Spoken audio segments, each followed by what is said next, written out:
പ്രകാശൻ മാസ്റ്ററിൽ തുടങ്ങാം. പ്രകാശൻ മാസ്റ്റർ, ഏറെക്കാലം ഇന്ത്യയുടെ പാർലമെൻറ്റ് തുടങ്ങുന്ന കാലഘട്ടത്തിലും പ്രവർത്തിച്ചു തുടങ്ങുന്ന കാലത്തിലും ഒറ്റ തിരഞ്ഞെടുപ്പായിരുന്നു നമ്മുടെ രാജ്യത്തുണ്ടായിരുന്നത്. പിന്നീട് വിവിധ സംസ്ഥാനങ്ങളിലെ നിയമസഭകളുടെ കാലാവധികൾ മാറി ചെറു കൂട്ടുകക്ഷി മന്ത്രിസഭയൊക്കെ വരുന്ന കാലഘട്ടത്തിലാണ് പിന്നീട് പല പല തിരഞ്ഞെടുപ്പുകളായി മാറുന്നതും വഴിപിരിയുന്നതും. ഒറ്റ തിരഞ്ഞെടുപ്പ് വന്നാൽ അത് പോളിസികളുടെ കാര്യത്തിൽ കൃത്യമായി മുന്നോട്ട് പോകാൻ സാധിക്കും, നാടിൻ്റെ വികസനം ഉറപ്പുവരുത്തും, പാഴ്ചിലവ് ഒഴിവാക്കാം തുടങ്ങിയവയാണ് കേന്ദ്ര സർക്കാർ മുന്നോട്ട് വയ്ക്കുന്നത്. ഇതൊരു നല്ല നീക്കമായി എന്തുകൊണ്ടാണ് പ്രതിപക്ഷത്തിന് തോന്നാത്തത്? പ്രകാശൻ മാസ്റ്റർ.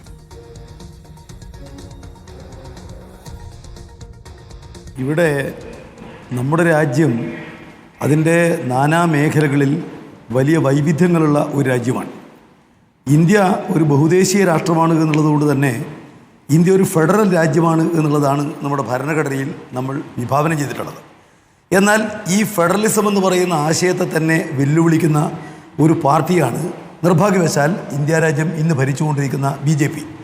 ഇതുവരെയുള്ള ഈ കഴിഞ്ഞ 10 കൊല്ലക്കാലത്തെ അവരുടെ ഭരണാനുഭവങ്ങൾ വളരെ വ്യക്തമായി രാജ്യത്തോട് വിളിച്ചു പറയുന്നത് രാജ്യം ഇക്കാലം അത്രയും കാത്തുസൂക്ഷിച്ചിട്ടുള്ള ഈ രാജ്യത്തിൻ്റെ പരമാധികാരം, ഈ രാജ്യത്തിൻ്റെ അവിഛിന്നത, ഈ രാജ്യത്തിൻ്റെ ജനാധിപത്യക്രമം, ഈ നാടിൻ്റെ ഫെഡറലിസം, സർവോപരി രാജ്യത്തിൻ്റെ മതനിരപേക്ഷത, ഇവയൊന്നും തന്നെ മാനിക്കുന്ന നിലപാടല്ല ഇന്ത്യ രാജ്യത്ത് BJP സ്വീകരിക്കുന്നത് എന്നുള്ളതാണ്. ഇവിടെ തന്നെ നിങ്ങൾ കാണാൻ വേണ്ടി കഴിയും. അവർ ഈ രാജ്യത്തിനകത്ത് ഉന്നയിച്ചിട്ടുള്ള ഏറ്റവും പ്രധാനപ്പെട്ട മറ്റൊരു മുദ്രാവാക്യം ഒരു രാജ്യം ഒരു നേതാവ് എന്നുള്ളതാണ്, ഒരു രാജ്യം ഒരു ഭാഷ എന്നുള്ളതാണ്.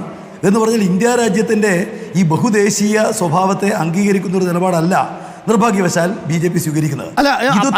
ഒരു ചോദ്യം ഉള്ളത്, അതതിൻ്റെ രാഷ്ട്രീയമായിട്ടുള്ള ആശയപരമായിട്ടുള്ളൊരു വിയോജിപ്പാണ്. പക്ഷേ പ്രായോഗികമായി നോക്കിയാൽ ഈ രണ്ട് തിരഞ്ഞെടുപ്പുകളും ഒരേ സമയം നടക്കുമ്പോൾ ഭാരിച്ച ചിലവ് കുറയ്ക്കാൻ സാധിക്കും.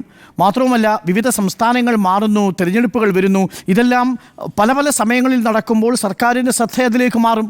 തെരഞ്ഞെടുപ്പിൻ്റെ പെരുമാറ്റച്ചട്ടം വിവിധ സംസ്ഥാനങ്ങളിൽ വിവിധ കാലങ്ങളിൽ നിലവിൽ വരും. ഇതെല്ലാം സംസ്ഥാനത്തിൻ്റെ രാജ്യത്തിൻ്റെ വികസനത്തിൻ്റെ മുന്നോട്ടുള്ള പോക്കിന് തടസ്സമല്ലേ ശ്രീ പ്രകാശ് മാസ്റ്റർ? ഒരു കാരണവശാലും അല്ല. ഇന്ത്യ രാജ്യത്ത് ഇന്ത്യയുടെ ഒരു ജനാധിപത്യ ഭരണക്രമത്തെ പരിശോധിക്കുമ്പോൾ കേന്ദ്രം ഒരു പാർട്ടി ഭരിക്കുകയും സംസ്ഥാനങ്ങൾ മറ്റു പാർട്ടികൾ ഭരിക്കുകയും ചെയ്തിട്ടുള്ളൊരു നില ഒരുപാട് സന്ദർഭങ്ങളിൽ ഉണ്ടായിട്ടുണ്ടല്ലോ.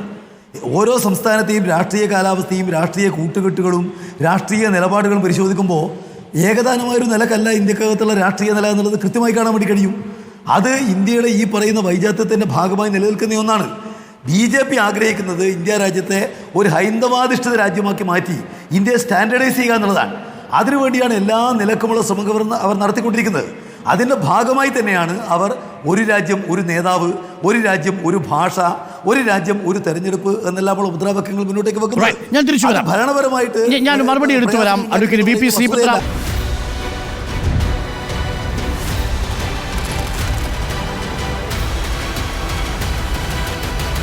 Debate with Dr. Arun Kumar.